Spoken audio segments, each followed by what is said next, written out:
my show, your show, the same thing I said before, only this time, again, depending on who's reading it, the other one... Ladies, gentlemen, them, they, and all, it's showtime! Ha-ha! Although, when we do say showtime, we do use that term very loosely, as what we've got in store for you today, well, our presenters have really no idea what they're gonna say because they're all unprepared. So strap yourselves in and brace yourself as the Some Nobodies present PowerPoint Showdown. So start that round of applause as we welcome this week's keynote speaker.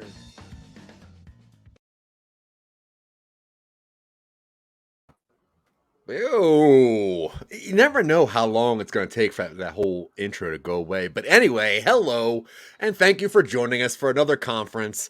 Tonight you're going to be hearing from 4 professionals discuss our super special topic. The concept of the mystery box is something that's really just evaded my mind for so long. I don't understand how people can write this way, and I need to find as many professionals as possible to help teach me and everyone that I know what the concept of the mystery box is. What is it? I learned something. I'll tell you about it soon. With me, as always, is Dylan. He's a little chilly. How are you, Dylan? I'm a little chilly. We always have Colby Michaels. How are you? Hi, I am fine. Oh, God. All right. Now, it took me quite a while to find someone who knows more than me about movies and especially mystery boxes. Search far and wide, north, south, even east. I found Mr. Dan West. How are you, sir? I am great. How are you? I'm doing very well, thank you. Now, I'm going to be your keynote speaker. My name is Zach. I'll be leading this conference. For those who are joining us for the first time, each speaker is going to be getting roughly 10 minutes to present their topic of the week. Once again, the concept of the mystery box. This was a tough one. I'm not going to lie to you. But after each presentation, there'll be a short Q&A from the panel. Of course, we invite any member of the audience to ask as many questions as humanly possible because all we do is talk. And after the 4th presentation, the panelists will vote on which speaker we think should be awarded the $50,000 scholarship prize, awarded from Some Nobodies Patreon to Some Nobodies University. Special thanks to Shaquille Oatmeal, our very favorite Patreon member, and the Nostalgia Prize of the Week. And the Nostalgia Prize of the Week is pretty interesting. It's an Oregon Trail video game. So you can just actually play this thing and you can get digital dysentery, which is cool. Oh, I already have one of those. Dysentery? Digital. Yeah. That and that exact thing that I bought for $20 at Target. Not nostalgia at all. Well, the back of it says it's from 2 years ago. We don't vet our Patreon members, so yeah. All right. Well, I'm sorry that this is not that nostalgic. 2 years ago is still in history. That is true. It is pre-COVID, so that's pretty nostalgic. But honestly, who knows what anything is? Who knows what's going to come outside these weird boxes when they send them to me to present for this show? One could say they're mystery boxes. We have some ados, as well as this Oregon Trail thing. But honestly, fuck all those stuffs. Let's get on with the presentation. Get me my slides, producers. Do you have more than one producer, you think? Or is it just one? I guess it's one each. You have one and I have one. Okay, anyway. Now, the most important thing when it comes to mystery boxes is to understand what people are looking for when they're going into a movie, right? Or a concept, anything whatsoever. It's kind of creating something and then making people go, what the hell is that? Now, the thing is, there is some mysteries that come within the mystery itself. And to make sure we get all those done, let's make a mystery box story just like J.J. Abrams. We're going to do it together just so everyone knows how to get it done. So next slide, please. Let's make our own mystery box, shall we? Now, J.J. Abrams. This is an award-winning filmmaker known for thrilling movies full of unexpected twists and turns. And today we're going to try and be just like him. Now this little guy, he's got quite of a story because he's a fellow nerd like we are, like some of us, not all of us. Michael Colby's not a nerd; he's a bully. But like all of us nerds, J.J. Abrams likes to dip his toes into the sandbox of toys and say, I wonder what happens if there were a door under this. I wonder what happens if Palpatine were alive. I wonder what would happen if Cloverfield. Either way, we're probably going to get into this. You can see a little JJ at the bottom right here. We're probably going to keep on making a mystery box. I don't know why I want to say a shoebox, but next slide, please. Now, it's super easy. There's 5 things you can do to get this done. 1, characters. Who's this story about? We don't really have to know. Just give them a vague backstory. Make them have a special toy or maybe a tattoo or something. Who knows? All you have to do is make sure there's multiple questions. Number 2, setting. Where does the story take place? Look, it could be in outer space. It could be on a desert island. It could be in seedy Chicago. While Alias, is that where Alias is taking place? Anybody know where Alias takes place? It doesn't matter. All you got to do is make sure it's seedy, subtle mysteries. Number 3, problems. What's going on? What is going wrong? Is someone still alive? Who knows? You got to ask yourself a question. Why is there a polar bear here? All you have to do is make sure something crazy is going on that you don't have to know what it is, as long as other people also don't know what it is. Number 4, mystery, like we've been talking about. What weird bullshit? Are we splitting at the wall? Spitting at the wall. Oh, yeah. So, very similar to like throwing, what is it, bologna at the wall and seeing what sticks. Throwing, is that a saying? Throwing bologna at the wall or spaghetti? Ideas? Listen, you got to take a whole bunch of shit and throw it at the wall. Whatever hangs up there, if you don't understand it, that's how you make a mystery box. Also, resolution. Now, you won't believe how we resolve our story. We're not going to resolve it. That's the thing. That's what makes the mystery box so special. Most people say, you got to land the plane. You got to finish this story. You got to make sure people know where they're going to end. You don't. Because all you got to do is make something compelling enough, and then you just dip and make somebody finish it for you. Next slide, please. It really is that easy. Number 1, characters and attitude. Now, people need characters to empathize with them. And that's why we give all these things human eyes. Preferably human, but if you stick big eyebrows on a sassy animal, you can get away with all sorts of bullshit. For example, I will now choose a sassy animal and name them. This is Poe, the sassy panda right there. You also have William. He's a sassy ant. There's also Philip. He's a sassy raccoon. There's Bruce. He's a sassy bee. There's Donkey. He's a sassy mule. There's Will. He's a sassy fish. I thought I knew. I know these movies. I just don't know. What is the ant's name? Bernard? It doesn't matter. All you have to do, have kind of a sassy animal, give them big old eyeballs, big old eyebrows, and give them a cute, normal human name like Bruce or Robert or whatever that hippo's name. Matilda? Is that her name? Probably. Next slide, please. Now, where do they live? Everybody lives somewhere. Even convicted murderers get 3 hots in a cot. Now, unless they murder a lot of people, then they live in heaven. Thank the Lord. Our characters live somewhere. Now, to cut down on time, I'll choose one of the following options. I'm going to go with the second one. Beneath the I-75 SR-725 interchange in Dayton, Ohio. Okay, so I'm making a character. I'm making a movie as we're going. Okay, yeah, that's what I was trying to do with this. I thought, so I was going to teach somebody something, but I thought the most mysterious way to do it would be to make them think I was teaching them something, but actually create something they don't know what they're talking about, because I'm not talking about either. But anyway, we got Poe. He's a pretty sassy panda.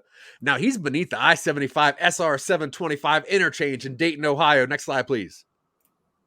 Now, what's the problem that Poe under the SR-275 in Dayton, Ohio? We're probably going to pick one of these things, but let's go through them anyway. A, there's got to be a conflict. Conflict drives stories. Our sassy animal needs some kind of problem, and then move the story forward. Dylan, what's a good conflict story driver?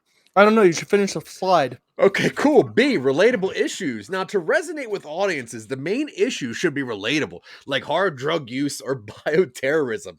Everyone understands those 2 things. Also, Black Friday lines. Those are the 3 things in my research I found that everyone can understand. Now, see, our character needs a problem. Now, what challenges should our feisty animal character face? A rampant inflation caused by corporate greed dramatically reducing their standards of living. B, they can't find the right guitar strings. Or C, early set Alzheimer's. Obviously, it's got to be C. That is the most mysterious of those three things and the most relatable. So, Poe, Poe the sassy panda who's living on the I-75 SR-275 in Dayton, Ohio, unfortunately, has early onset Alzheimer's. Next slide, please. This box is getting mystery. Now, here's some mystery bullshit. Apropos of nothing, introduce some mystery elements with zero foreshadowing. Aliens? Time travel? Apocalypse? What nonsense interrupts a story without forewarning or satisfactory conclusion? Find out in the next slide. Now, can we go?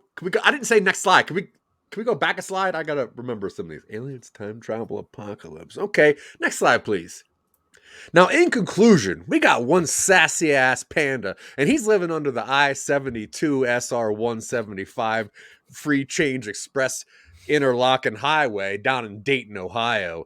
Now, due to some onset Alzheimer's, he can't find any guitar strings because that's all he needs to make sure that there's an alien around. Listen.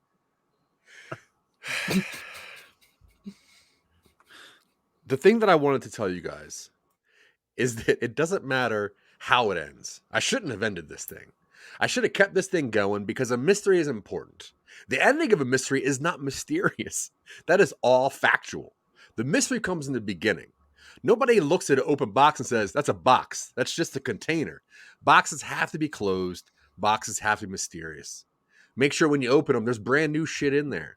Don't get to the end because that stuff's not mysterious. That's the boring stuff, as you see. The ending of all presentations is not good. And listen, folks, I'm sorry, but that's the end of my presentation. And I really thought I was going to teach you something. But in fact, I taught myself something about friendship and forgiveness. And I hope you guys can forgive me because it was not my best performance. I'm probably just going to skip questions because I don't.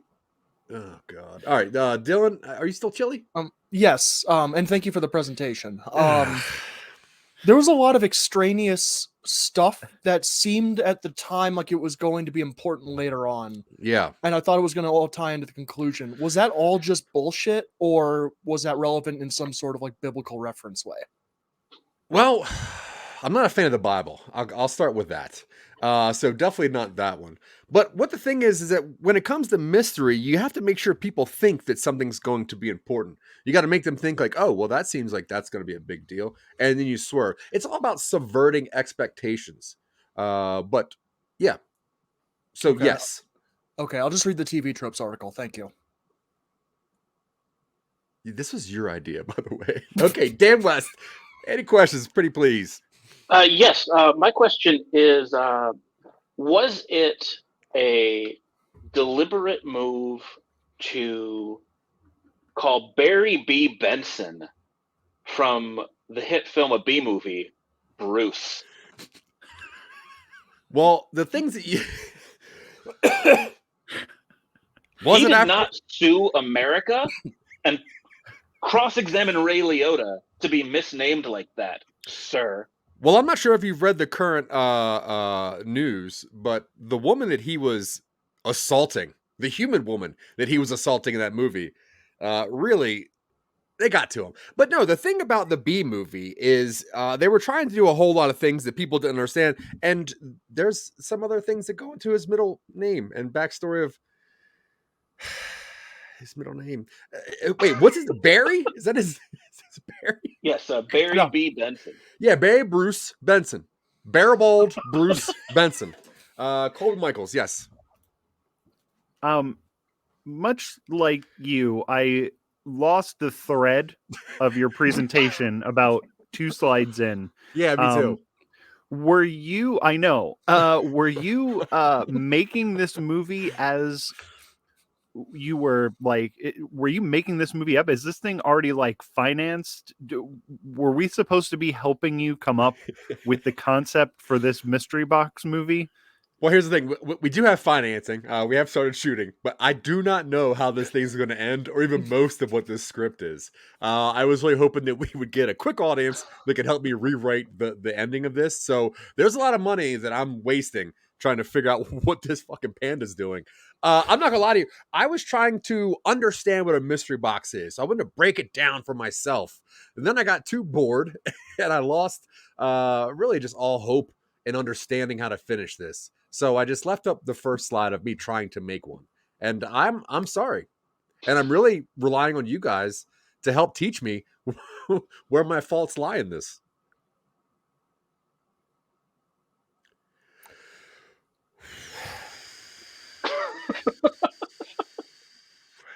Anyway. Yeah, this is not a good topic, I think, for me. But luckily, we got a lot funnier people than me up next, including a comedian, Mr. Dan West. Dan is going to be giving us an important slide presentation. Which one is this? This one. Here we go. All right. So, as you all know, my name is Dan West, aka the bad boy of mystery box presentations. I don't even know why I told you. You already knew it. And so today, obviously, I'm going to be not so much attacking as shining a light on just what makes the concept of mystery boxes so garbage. And obviously, your subheadline there, it is egotistical and lazy writing. I assure you, we are going to get into M. Night Shyamalan in here. Probably going to be holding up Nicolas Cage's Face Off as a prime example of a movie that tells you right from the start what it's going to do and delivers. No need for some hackneyed mystery nonsense. It tells you what's going to happen, and then it does it. A to B, nails it with some screaming on the way. Next slide. The one trope that I do appreciate of a mystery box is that it keeps you guessing. And so I don't go with a table of contents. I don't go with any guidelines for what's going to come next. I dive right into the meat and potatoes and I say, why not just finish it? I want to see a movie, a film, a cinematic experience that just gets to the end and has an end. Does the top stop spinning? I don't give a shit. The movie's over. I want to go home and not think about this until the next day when I'm standing next to the water cooler because I work in the 1980s. And I tell my secretary, who I just sexually harassed, how great that film Ghostbusters 2 was, because I lied to my secretary. I want a movie that goes start to finish, because you know what? That's what we care about. Next slide, please. There you go. There you go. You know what? I think this one actually explains itself. I don't need to really go into this one too much. You can read. I'm not going to waste your time reading a slide to you. So let's just go on to the next one. There we go. There we go. That's the other thing that I like to do for consistency. I like to start every single slide with the phrase, there we go. I hear it soothing. Mm-hmm. And I'm doing that for you people. Also, again, I'm in the 80s, so I say things like you people. When it comes to a mystery box, what it comes down to is there's not even actually a mystery. This is all made up in someone's head. It's fiction. It doesn't matter. Does the top stop spinning? I don't care. The movie's over. Was Leonardo DiCaprio really an agent or was he an inmate? I only watch Leonardo DiCaprio mystery movies. Mm-hmm. Was Bruce Willis dead the whole time? That's one I appreciate because you know what? Yes, he was. They tell you. That wasn't a mystery. That was just a surprise at the end. Hell yeah. You watch it over and over again and people say, oh, there were hints all the time. Bullshit. No, there weren't. It was a great movie with some nonsense at the end. We pretended to see later. Here's the mystery. The earbud fell out. I have been drinking. So, there's been some talk with J.J. Abrams. Alias, Lost. It's not a mystery box because they didn't know what the answer was. It wasn't a mystery. They came up with the answer about 4 seasons in when they realized, oh shit, we got to wrap this up somehow. Let's say they're in purgatory. It's not a mystery if there's no actual solution, and that's what makes it lazy writing, makes it egotistical writing. You just care what I've got in my head enough that I will just spew it out 1 week at a time with no plan, and that is nonsense. Next slide, please. Why watch this TV show? Don't. That's the answer. Don't watch this TV show. Alias, spelled incorrectly. I need to fire my intern. Jennifer Garner could always fight, except one time she fought a blind man. She fought a blind man and didn't even have the decency to play weird sexual basketball with him like Halle Berry, so clearly inferior. Mm-hmm. Lost, plane crashes on a beautiful island, and all of a sudden, a guy in a wheelchair can walk. That's the only part of that mystery that I care about. Not hitting a bunch of lottery numbers on a machine or the world will end, except no, it doesn't. And they killed Mr. Echo in season 2, who was the only good character on that entire damn show. Hell yeah. The real mystery of Lost is how it got so many seasons. I never watched Fringe, but Joshua Jackson is a national treasure because of his work in the seminal series of Mighty Ducks. I don't know why that's on this slide. It's nonsense. Next slide, please. Hell yeah. Here's some interesting facts. I knew all of these. I did not.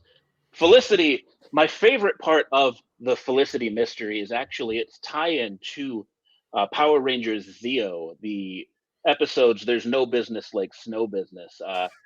Kimberly sends Tommy a Dear John letter. But in reality, the original draft of the script had her coming back, but she said, you know what? I don't want to be a Power Ranger anymore. I'm working on Felicity. And you know what she went on to do? Guest star in Turbo, a Power Rangers movie. Guest star in the mid-2010s Power Rangers reboot. Kimberly, Amy Jo Johnson, the mystery box is, why do you keep pretending you don't want to be a Power Ranger anymore? Next slide. You know what? I'm going to open this one up to the panel. Can you guess who said, tell Daddy to turn off the broccoli? It's probably burned. Wait, who? Any of us? Any of the four of you, please. Or three of you, because I can't count. Leonardo DiCaprio. Emilio Estevez. No. Here's the thing. Mystery box, it was me just now that said it. Do you see how unsatisfying that is? Do you see how unsatisfying that is? Mystery boxes are bullshit. Next slide. In conclusion, I have said the word bullshit way too many times for someone who didn't check to see if I could curse on this program. You can. But it all boils down to mystery boxes are a waste of time. They are a director and a writer jerking off in front of us. They are Louis C.K. with his feature in front of all of us. And we deserve better. Hell Questions, yeah. please.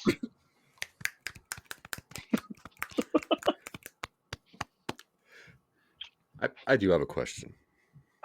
Please. I'll go first, Dylan, if that's okay.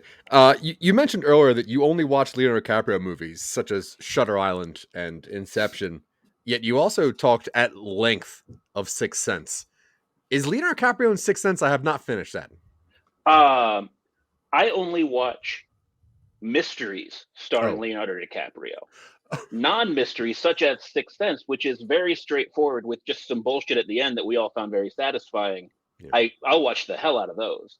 And so, no, he was not in that, but I do like to think he was there in spirit. Yeah, okay. That actually makes a lot of sense. Thank you. Dylan? Thank you for the presentation. Thank you. Partway through, you referred to the Mighty Ducks as a seminal series, despite the fact that it's set in Minneapolis and is about hockey instead of being set in Florida about football. Can you comment on the inaccuracy there? So I, as a former hockey player, always truly enjoyed explaining to football players why what they do is nonsense. Because we hit more, we hit harder, we move faster, and we do it on skates. So while I appreciate your point of view, I would like to point out that you are wrong, you are stupid, and you are a fat mouth. I would just like to point out that's the only sports joke I've ever made in my entire life. Thank you. It was so well crafted, Dylan. Good job. Colby, please. Yes, I've never seen any of the nerd shit that you were talking about, but I do want to kick your ass right now. But I do agree that Christopher Nolan movies are bullshit. 100% of them. So thank you for bringing that up. Oh, you'll get no argument here. It feels like you were trying to make me mad about Batman, but no, I'm good. I agree with you. Okay, good. All right, I want to kick your ass a little bit less now. Here's the thing: the Christopher Nolan movies, I enjoyed 1.5 of the Christopher Nolan Batman movies, but what they did to the DC expanded universe, the stage they set for them, ruined all of it for me. So let's dive right back into that nerd shit. So you ruin that little spark of joy I gave you. Oh, Dead West, thank you very much. Definitely appreciate actually learning something instead of whatever that mess was that I was trying to pawn off in the beginning. Up next, we're going to have Mr. Colby Michaels, friend of Brett, giving you some sweet chin music. I was going to say something else. But... Everything you just said was wrong. No, Brett Michaels. Oh, wait, no. Yes. Brett Michaels, he's singer of like he's a hockey wrestler. Bullshit. No, he's a wrestler. Shawn Michaels. He looks like a wrestler. And Bret Hart. Brett McMichaels. That's what. No, Hart's the Led Zeppelin cover band. No, Brett McMahon. He is that. He's the blind eagle player. Vince McMahon is the wrestler. JJ and the Mystery Box. Now, my presentation was originally about. I don't know where this particular thing came from, because my original presentation was about a physical box that had mysterious things inside of it. So I'm going to have to wing it on this one. I've actually never seen these slides that I'm about to show you, but I have a feeling that I'm going to be able to do a better job than some of the people on this panel who have made their entire presentations. So let's go with it. JJ in the Mystery Box. I call him JJ. He's cool with it. We're actually good friends in real life. You know JJ. I don't have to explain what the fuck I'm talking about. So let's go to the next slide, please. But first, I'm going to tell you how JJ and I first met. It's actually a really funny story. I was in the King of Prussia Mall, and I saw JJ, and I went up to him and I said, "Oh, Mr. Abraham, I love your movies and television shows. Can I get your autograph? I was just at a comic book store and I have this comic book that I think is based off of one of your works. And I also happen to have this Sharpie with me. Can I have you sign this?" And he said, "Sure." And he said, "What's your name?" And I said, "Colby." And he signed the comic book, Sean. And I said, "What the fuck are you doing, you little nerd?" He's like 5'3" and like 109 pounds. So I just beat him into the ground. And then he said, "Please, Mr. Colby, stop. We can be friends if you just stop beating me." And so I did. And he gave me a bunch of money and continues to do so to this day. Sort of a protection racket thing. That was pretty funny, right? Next slide, please. Anyway, story stuff. We're going to master the 5-act structure right now. I mean, I've never written a story. I actually don't know how to write a story because fiction is some bullshit nerd stuff. But I'm going to learn about it the same as you guys. So apparently the first step to a 5-act structure is setup. You can see on this wheel here, the top is the setup. There's a couple of mouses and they're dancing. So the setup is we are at a dance and we're at a mouse dance and these two mouses are dancing. Step 2 of the 5-act structure is misdirect. So you can see here on panel number 2 that these mouses look like they're about to start fighting. But in reality, that's not what's about to happen. There's some exposition for number 3. You can see in picture number 3, one of these mouses is sucking on the other one's titty. And while the white mouse is doing so, the brown mouse is telling you what's actually going on in the story. There's some false hope. Again, we go back to panel number 1, and we see that they're dancing again. Now, you think that what's going to happen is they're going to get around to, instead of just third base like they are in panel number 3, you hope that they're going to go all the way and they're going to seal the deal and procreate. But the resolution is in picture number 2 again, where they actually are fighting this time, because the white mouse's titty sucking was just not good enough. So they break up, dance is over, and then they pretend the next day at school like they don't know each other. It's a sad resolution, but a resolution nonetheless. Next slide, please. Here's a funny story about one time at a party where JJ and I had a great time. And there was also a dog with 3 legs. And as you know, I go to a lot of Hollywood parties because I'm there for JJ's protection. He pays me not only to protect him from me, but also he pays me to protect him from other people who want to beat him up. Because again, he's just so very small and so punchable. Like, you see him and you just want to punch him. So we were at this party and Ellen was there. She was being a real bitch to everyone. I was about to beat up Ellen. JJ said, "Hey, why don't you go beat that bitch up?" And I said, I usually don't do that, but she's being a real, I don't like the way she's talking to the people who are, serving the hors d'oeuvres and bringing the champagne and things. And then just as I was on my way over, see, this is the funny part. A dog with 3 legs sort of limped up and I said, "Oh, what a crazy looking dog." And I kicked that one leg out from under him. So he just fell right on his face. Oh man, it was so funny. Next slide, please.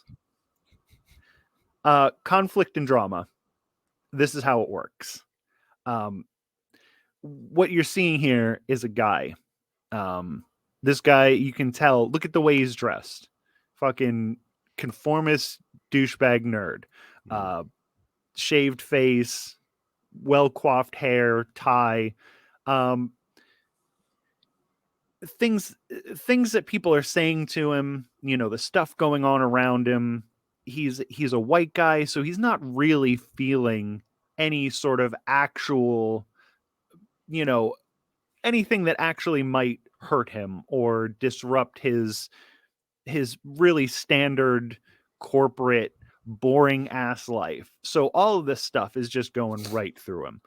So you're never going to find a movie with any sort of with any sort of thing that you're going to remember starring this guy. So how it works is you have to get somebody who's not a boring ass corporate middle management type person, and make the movie about them, because that shit sucks. Next slide, please.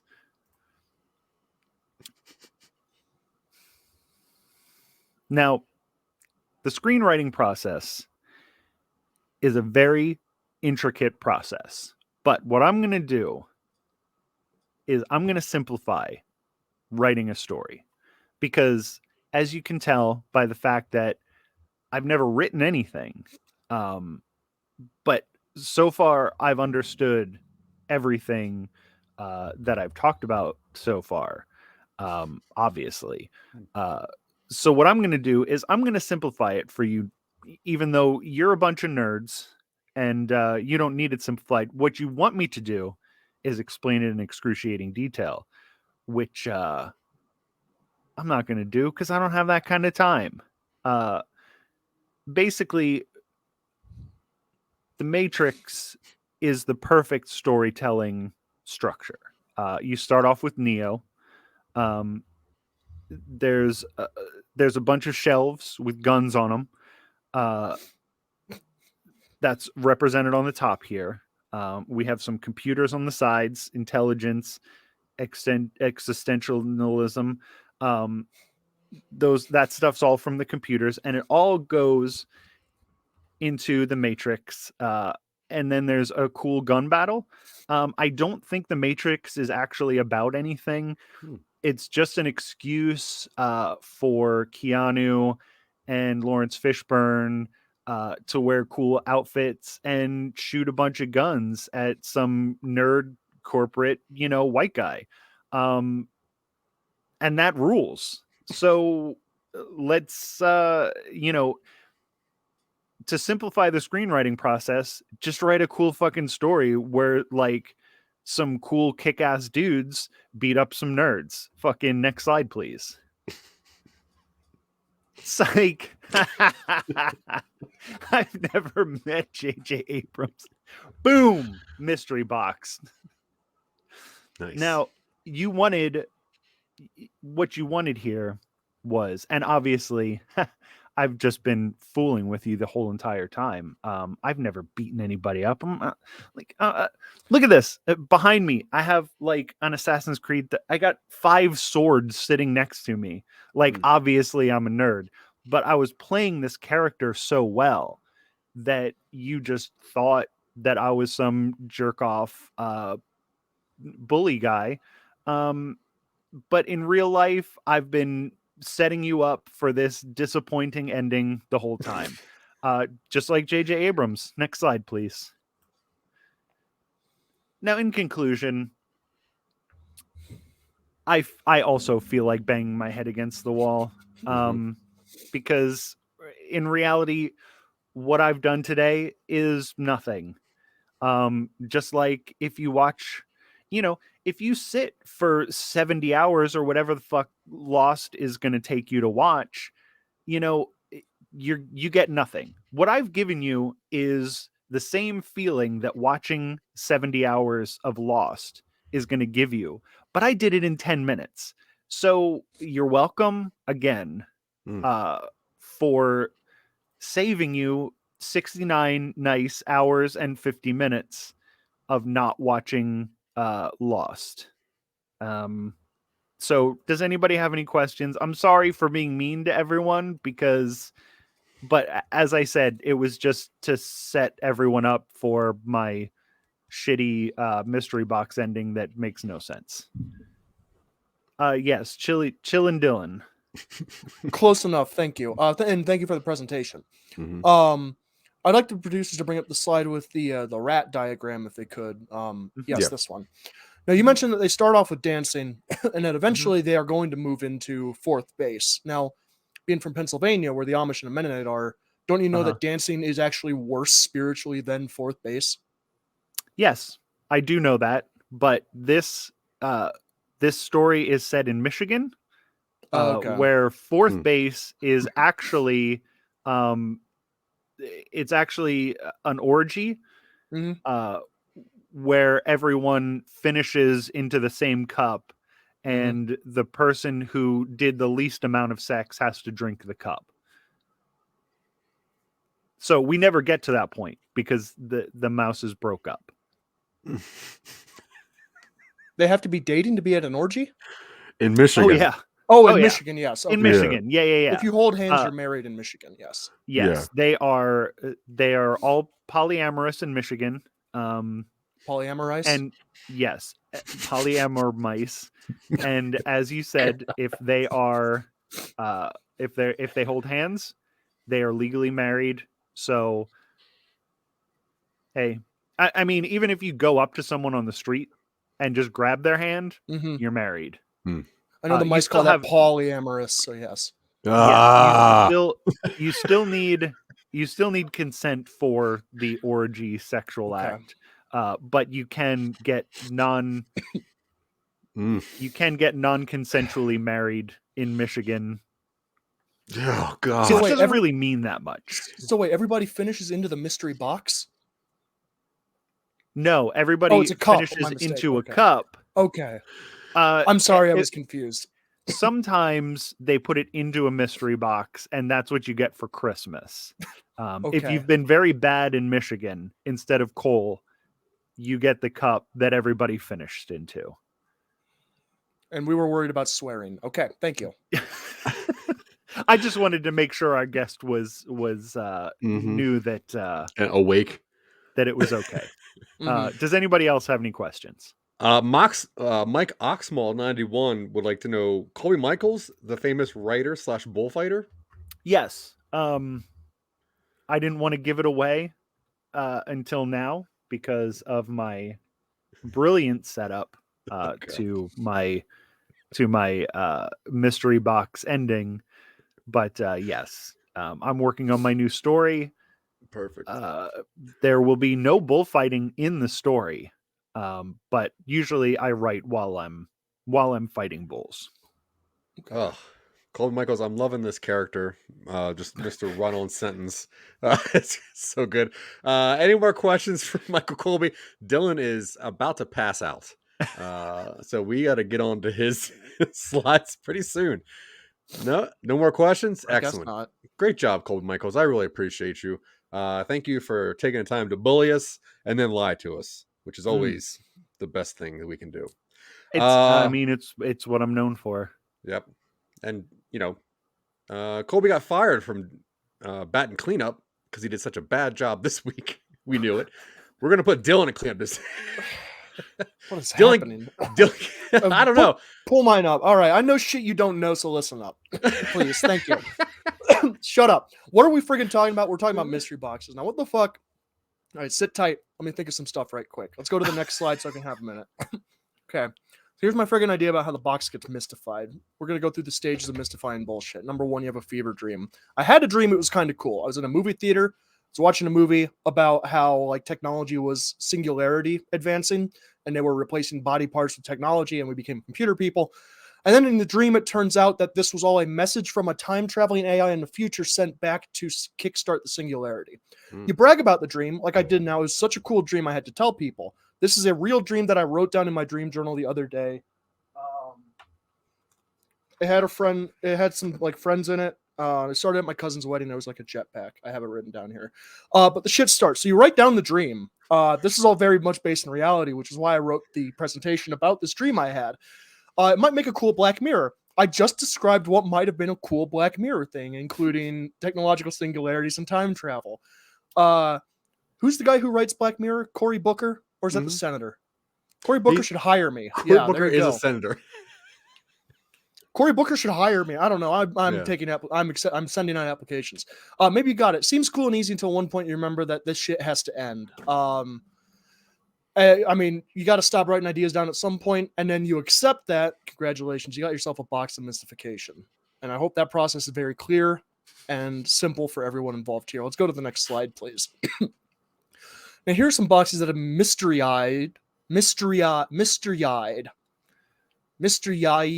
and how they've ended. Now, when you go into pre-production, the first-person disaster, production, Cloverfield, post-production, baby alien? Yeah, kind of. It is kind of a baby alien. If you watch a Cloverfield paradox, and it's like some... Yeah, it's kind of an alien. Man, you remember how they released a trailer during the Super Bowl, and they're like, hey, guys, by the way, the movie's coming out tonight. Mm-hmm. Yeah, boy, didn't it. We got the epic trilogy, such as Star Wars, and of course, in post-production, Palpatine lives.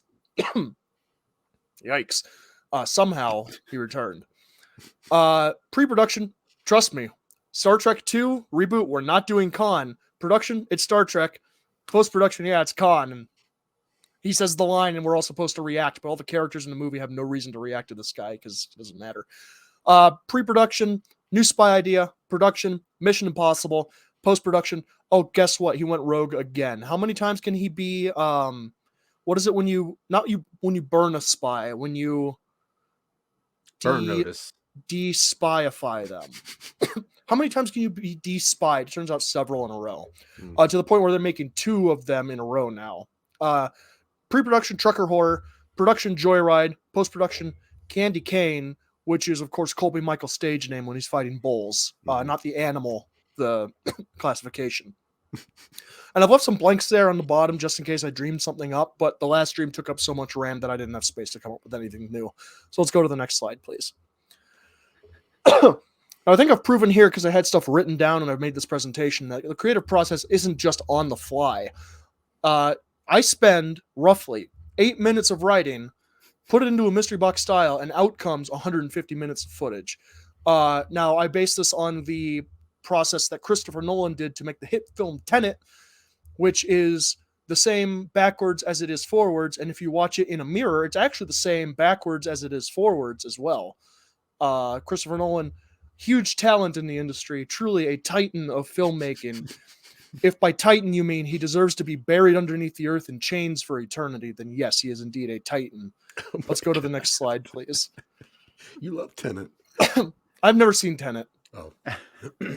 Now, there's a website I think you may be aware of. It's called Ransom Tomatoes, where it rates movies based on ratings of movies that have been rated. Now, these are scores for mystery box films. I went ahead and organized these in a chart based on a rubric which only I know the key to. So you have 100%, 60%, and 80% divided across 0, 25, 50, 75, and 100. We're going to look at Parasite. Now, that got an 80% out of 100 out of 100. My church group really liked this one. As they say, Satan is a parasite on the soul, and so they were able to find a lot of imagery in there with the family in the basement and the people rising up the stairs and the lightning and all the water coming down, simplifying Noah's flood. You understand. You're from Pennsylvania. Now, Oppenheimer. I haven't seen it yet. It's not out. It's not that well written. I rated this one about a 60% out of 60% out of 60%. You can see that it got 60s across the board on all 3 rubrics. Andy Racerhead. I'm probably not too sure. I don't know that I get the title. I didn't see, like, he has a head, and I kind of erased it from my memory, but I don't think the 2 are related. He's got the hair, and there's the baby. I rated this 80%, 80%, 80%. Yeah, so I do need to acknowledge that this info was created by and for the International League of Non-Religious and Atheists, the IBKA. Just a note, it's always important to attribute your data, or data, depending on which website you go to. Now let's go to the next slide, please. Going to hit you with some basic knowledge. Number 1, motion capture. It's the process of recording the movement of objects and people. There was that one video game where they did mocap on a rabbit, and the game got like a 2% score. It was called Two Worlds, I think. It was supposed to be the Elder Scrolls 4 Oblivion Killer back in like 2008, I think. It was released on Xbox. I bought it, I played it, and I returned it the next day. And when I went to GameStop and returned it, the guy at the counter said, "Oh yeah, how long did you last?" And I'm like, "Oh, a lot of people returning it?" And they go, "Yeah." And he nodded behind the counter, and there were like a dozen of the Xbox cases of the game. This is not a joke. This is a real life story that actually happened to me. And number 2, green screen. Green screen lets you create virtual backgrounds or add special effects to your film or stream.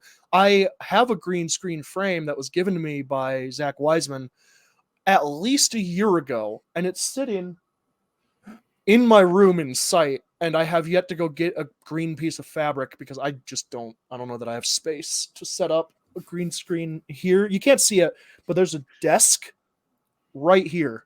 I don't know if you heard that. It's like a dream in here. Nothing ever matters. Anyway, that's basic knowledge about movies. And I guess video games, you know what I'm talking about. Listen, listen up. Sit tight. Let's go to the next slide, please. Can you tell why I get into fights with podcast nerds? Have you picked that up yet? The last fight I got into with podcast nerds, there's me on the left. I'm the big round guy with all the green dots on him. and I've got fluorescent light tube that's been painted green to simulate the lightsaber from Return of the Jedi. I am the winner. I use intelligent thought and vocabulary, which means that I only speak verbs. I verb words actively. I taught lessons in pain.win. Pain.win is my website. And then them, aka the loser, aka poop. Yeah, got him. Poop the verb, because I only verb things. They were stunned into nativity and back. Okay, I see what I did there. They were stunned into nativity and back into their cave of ignorance. Loss. This is lost.jpg for those of you at home who know your internet memes. I stunned them back into their cave. They went back, they hung themselves up by their ankles, and they started looking at the shadows. Plato would be proud. Yeah, whacked them to death with a green fluorescent light tube, just like those fights you would see on World Star back in the day. Mystery box. Let's go to the next slide, please. In conclusion, if you really want to get work done on being a mystery box, and you really want to turn your dreams into reality so they in turn can be turned back into memes, and then eventually the memes gain steam and they turn into a movie done by someone else as a horror movie, like that Slender Man movie, you got to be content. You got to record everything, including your dreams in real life that are relevant to a podcast, to a presentation you definitely made because you actually had that dream in real life. Tell the stories about going into GameStop. Turn that into a sketch for Mad TV because SNL won't take you. Be content. Record everything. Except put a little cover over your laptop webcam when you're not using it, because the NSA is recording everything. Just like Bruce Benson, you got to be content. The true mystery box with the friends we made along the way, and the purpose of this presentation. I'm really closing the night out hard, aren't I? Let's take some questions today. Good job. We did talk about friggin' mystery boxes. You guys sat tight, and I did think of some stuff right quick. Yeah. Let's hear from Colby Michaels to start.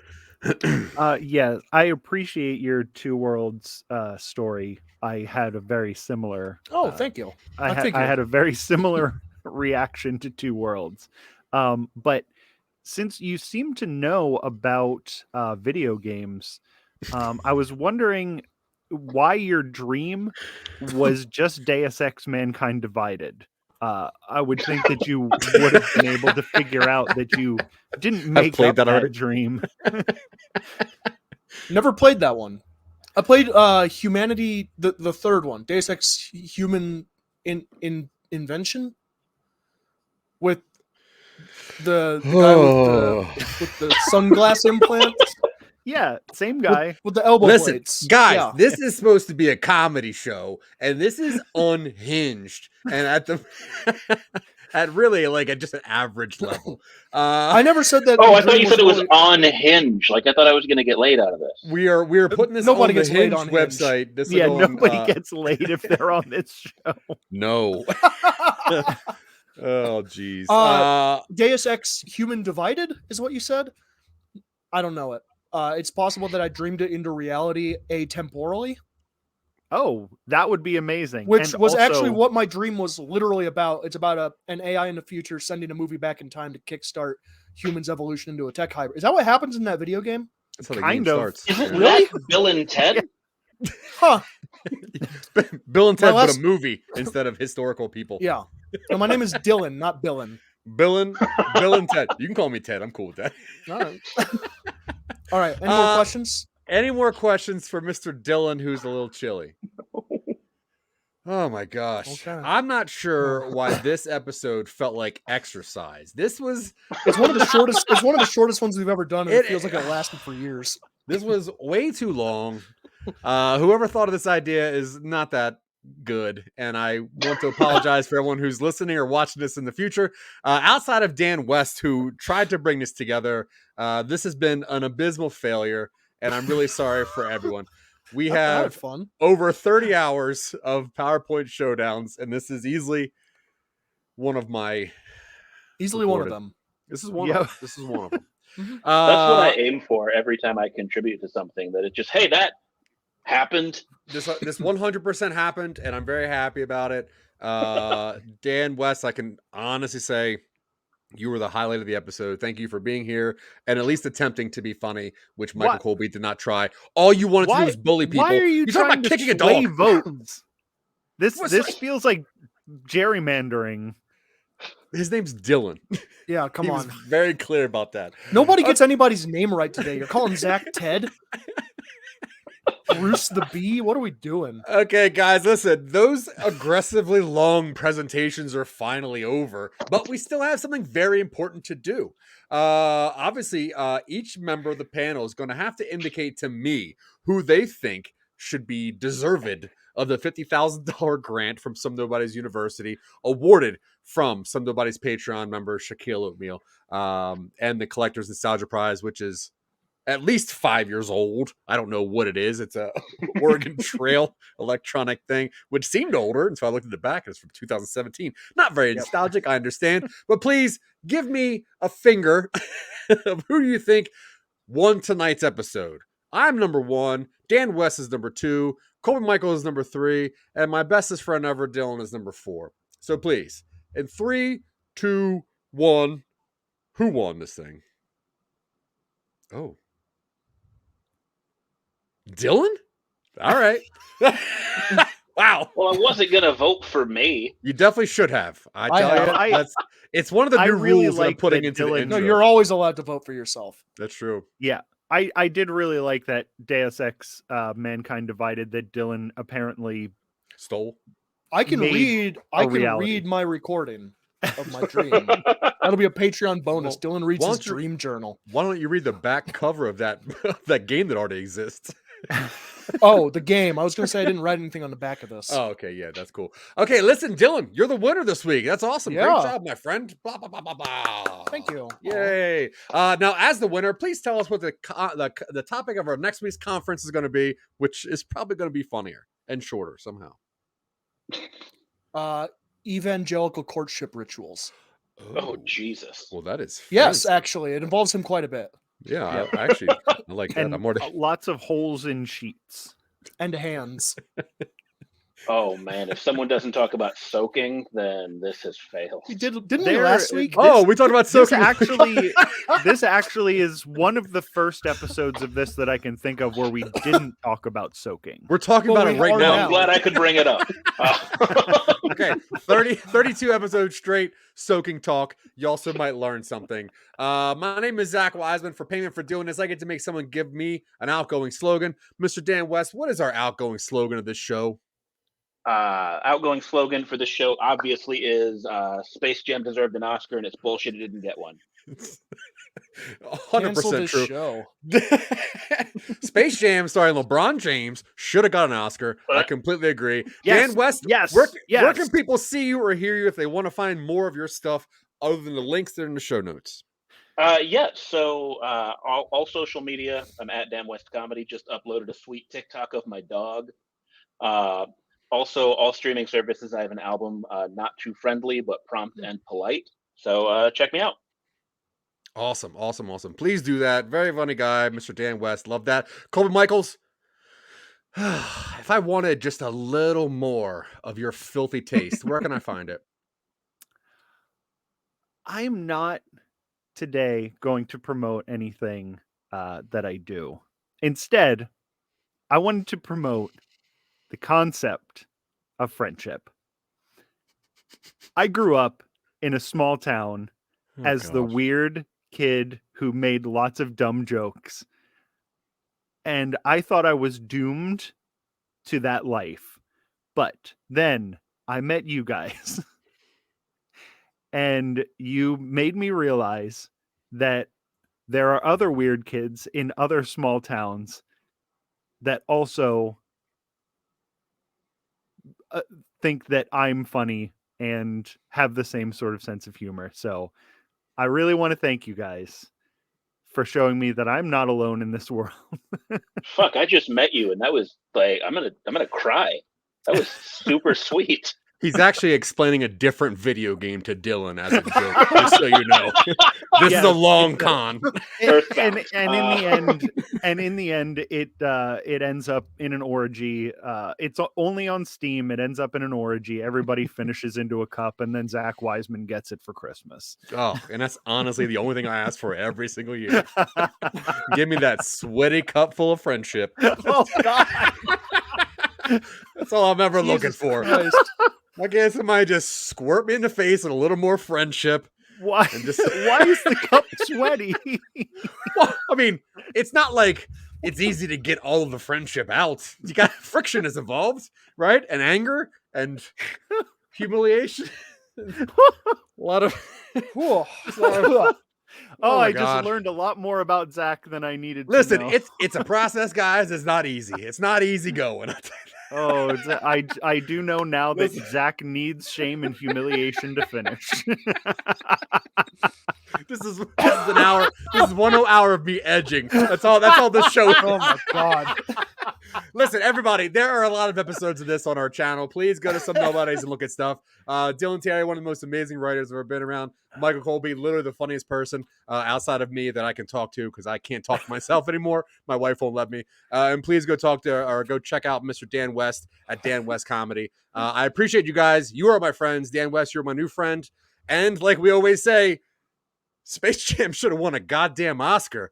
Dylan, is that Space Jam 2 should have won an Oscar? Oh, it was part 2 that gets an Oscar? Yeah. Wait, which one has LeBron James in it? Under no My show, which is also your show, because everything I do, we do together. It's a podcast, and if I can do it, so can you. It's not hard to make a podcast. You can just do it. It doesn't have to be. Thank you for watching PowerPoint Showdown. Today's winner will receive a $50,000 grant courtesy of Some Nobodies Patreon. Congratulations on your win! Join us next week for another showdown.